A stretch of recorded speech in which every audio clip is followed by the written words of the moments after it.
Tough question. Okay. Number one. Number one. Right off the top, In-N-Out or Five Guys? Five Guys. Ooh, okay. Yeah. Yeah? Five Guys. Just personal preference? No, Five Guys gives you more choices.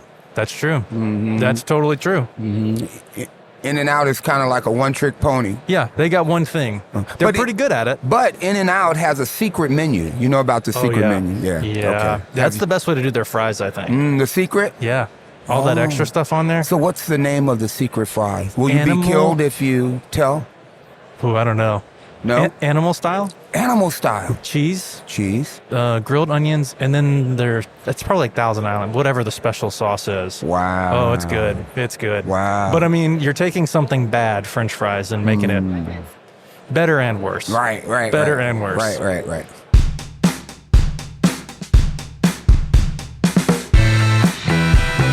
Welcome to 10 Questions with 10 Pastors. Brought to you by Gateway Seminary. With your host, Tyler Sanders. I'm Tyler Sanders, Director of Communications at Gateway Seminary. I'm here with Greg Perkins, lead pastor of the View Church in Menifee, California. We are here at the SBC annual meeting in Nashville, Tennessee. That's what the noise you can hear behind us. And I've got a couple questions for Pastor Perkins. And the real questions are going to start now. Okay. What are you reading right now? I am reading a book. It's an intercultural hermeneutics book called The Bible in a Different View. Okay. And it's really enlightening because it is helping me rethink my biblical hermeneutic. You know, you've been socialized to look at the word through your lived experience in North America, but understanding that there's a whole big world out there whose lived experience is different has been eye-opening. Yeah. That's good. Let's talk about preaching. Okay. So macro, big level, how do you approach planning like a series of sermons? Yeah. How far out are you thinking, and how do you approach that? So it's interesting. So I had, I think, two of God's best in seminary at Gateway, Randy Bennett and Jim Wilson. I had Randy for preaching 1 and Jim for preaching 2. And, you know, Jim has very specific thoughts about what preaching should look like. And then Randy has kind of complementary thoughts, if you will. Okay. So how do I approach preaching? Initially, I would map out for a whole year, and I would pray, and I would go on sabbatical. Okay, God, what do you want me to impart this year? Kind of as life-shaping building blocks. But since the pandemic, I've really been preaching week to week. As I've taken the temperature of the congregation. And so rather than me kind of having this master plan that's kind of formulaic, if you will, I've been seeking to be far more sensitive to the specific needs as they come. So as we are emerging from this pandemic world, I'm going to return to more mapped out instruction, but I'm still not probably going to do like a year's worth. It'll probably be in quarters. Okay.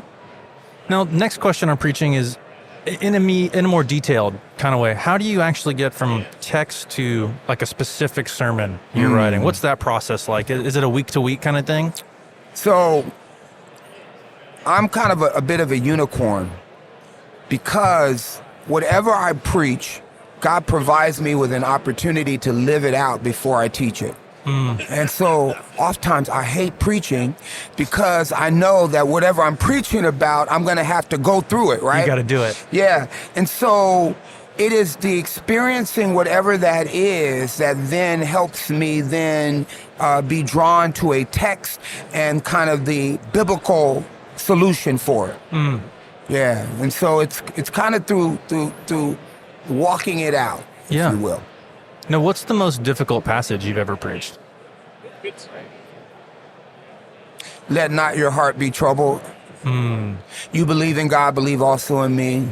In my Father's house are many mansions. Because most people preach it as a celebration, but it was actually in the midst of great sorrow. And so But it was through that great sorrow that they were able to experience the grace of God. And so for me, it is not trying to teach people to happiness, but sometimes allowing them to see the value in sorrow. That's tough. Yeah, it That's is. tough. It is. When you look at like the breadth of your responsibilities, what do you feel like is your sweet spot as a minister? And maybe what's something that's like a growing edge or something you're still kind of developing? Yeah. So I am a former corporate HR guy. I was a vice president and a chief staff officer, chief administrative officer, a large organization, blah, blah. So I am wired in that way. And so church operations, I'm a former executive pastor. So church operations, man, that's my sweet spot. Yeah. I have the privilege of serving on the board of the Baptist Foundation and the Inland Empire Baptist Association, along with the National African American Fellowship of SBC. So those kind of things, and then I'm on 2 other outside faith-based boards. That's my sweet spot. Yeah. I love operations. I love all that kind of stuff. I struggle most because people don't realize it, but I'm a strong introvert.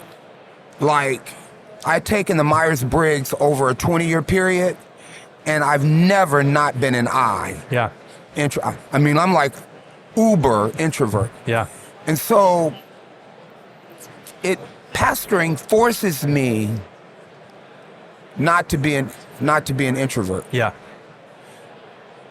And so the most difficult thing is engaging with others when I really want to go inward, because that's where I get my recharge. Yeah. But as a pastor, that can be very off-putting and frankly offensive. Yeah. And so I have to fight my inclination not to be the operations guy and to be the shepherd. I see. That's good. That's good. Take this next question as seriously or unseriously as you like. Okay. What's a swing and a miss you've had in ministry? Yeah, I'm going to take it seriously. Okay. Because I think in ministry, sometimes we think that strength means lack of failure and inability to be vulnerable. And strength is actually being vulnerable and being transparent in your failures. So let me tell you the most ginormous failure ever. I mean, ginormous. I was rolling out this small groups, and we were sunsetting the current small groups that had been meeting for years, and then launching about 30 new ones. Yeah. But I missed a very critical point. I did not honor the current small groups. I did not do the warm touch and say, hey, here's why we're doing whatever. Right. So I just rolled it out in our leadership's meeting. The current groups are like, wait, why would you do this to us? We've been faithful. We've weathered COVID. We've weathered we had a church split years ago and all these things. And so it went over like a bloop. Yeah. So I ended up having to backtrack, meet with stakeholders, do all that. Yeah. What I learned is don't put function before people. Because we're in the people business. Yeah. We don't make widgets. Yeah. We're not manufacturing buildings. We're in the people business. Yep. And so that was a huge missed opportunity. My greatest success was the purchase of our current worship center and campus. And that's a big deal. it is a huge deal. And then a close cousin is we recently purchased our first senior housing unit. We have a 5-year plan called Vision 2025. Yeah.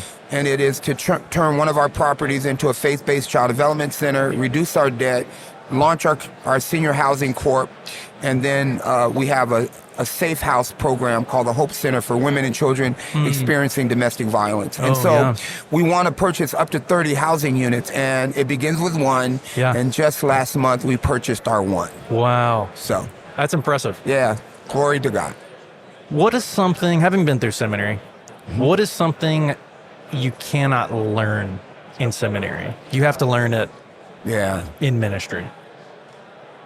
Seminary gives you great opportunity to expand your thoughts and thinking. It challenges you to accurately understand the word. What it does not give you is how to practically apply it to ministry. And I had the TFE, as all of us who went through Gateway, Yeah. we went through the TFE, and it was kind of like a practicum, if you will. Yeah. But there are things that you don't learn until you're assigned when you are there as a pastor or leader. Not as a TFE, not as a intern, whatever. Yeah. Because there's a different level of pressure and accountability. Yeah. And so I think the biggest thing is you learn how to practically apply what you learn through the successes and failures. Yeah. And thank God that we have a thing called grace, that even when we do screw up, right? Yeah. That God gives us the grace to make it right. Yeah. Yeah. And on the flip of that, what is something that you think a student has to learn in seminary? Like, if there's one thing a person comes out of seminary with, what is that one thing they need to have? Yeah. If they're called to pastoral leadership, they must be grounded in the key tenets of our faith. Okay. Why we believe what we believe. Yeah. And the scriptural basis to support it. They must be able to be biblical apologists in that context. Yeah. That's, the foundational. They must have the foundation. Yeah. A close cousin is they must understand the mechanics of how ministry is constructed and how it works. Okay. Because if they have the theological fundamentals, but they don't have the mechanics, they don't have anything in which to hang their theological things. Yes. That's good. Yeah. That's a good insight. If you could give advice to yourself your first year in ministry, what would that advice be? Be willing to communicate what you don't know. Not thinking that you have to walk in the room and be the loudest voice with all the answers. That's good. That's a tough one to learn, I think. It is. Yeah. It is. One more question. How did you meet Jesus? Man, so I grew up in church. I've been a lifelong Southern Baptist, but I did not know Jesus. I went to Glorieta, New Mexico for youth camp before, they shut Glorieta down. I was a part of the San Diego Baptist Association. My first year of college, I graduated from high school when I was 15, and my first year I went to CBU, but it was CBC then. I'm dating myself. And we used to have to go across the street to Magnolia Avenue for chapel when Magnolia was all green. I'm dating myself. So I was in the dorms, and they were having a Bible study, and I thought that knowing Jesus was connected to serving and doing. But the dorm guy talked about relationship. Yeah. And the bulb went off that I didn't have a relationship with Jesus. I always expected that I knew him just because I went to church and all my friends were in church and that I sang church songs. Yeah. And so it was actually on the campus of then CBC in the old dorms on the third floor that in my room, because I was too embarrassed to let anybody know that I didn't know Jesus, that I said, come into my heart, and I accepted Jesus. That's fantastic. Yeah. Well, thank you for sharing that with us. Thank you. Thank you for sitting with us for a few minutes here. I know it's busy time. There's a lot going on this year at SBC. So again, thank you so much. Really appreciate it, Greg. Thank you. Thank you for the opportunity. God bless.